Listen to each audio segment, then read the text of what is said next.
So yun mga chong, what's up na naman, nandito na naman tayo ngayon. So sagot na natin yung isang tanong ng ating mga boss, mga tropa, mga sir, mga ma'am.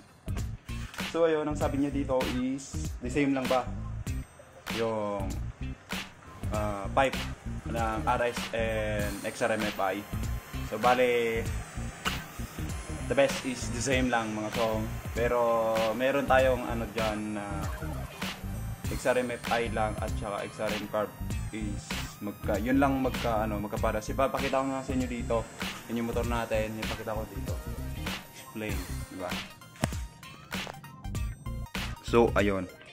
So ang tinutukoy kasi ni boss dito is yung dito siguro, dito sa sumasayad na to, and dito sa ano niya kung fit lang ba. So as sa nakikita ko kasi the same lang mga chong pag FI, pero pag carb yung motor mo, XRM carb, so hindi po magkaano. So maraming ano kasi dito banda, kung nakikita nyo dito, so yung itong design dito mga chong is yung pang carb talagang naka-vent siya na ganun, talagang nakalikos siya ng ganun mga chong, kaya mahirap din. Pero meron din yung elbow na na parang fit lang din sa FI, pero dito sila nagkulang dito sa ano na to, yan, dito sa lock na to, yan.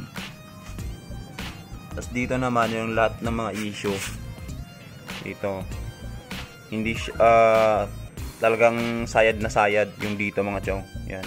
Kaya yung ginagawa ng iba, yung mga carb user, tinatanggal yung dito ata yung lock dito sa kabila, yun nga, dito tinatanggal yung lock dito, yan, para bababa tong putres nya, yan.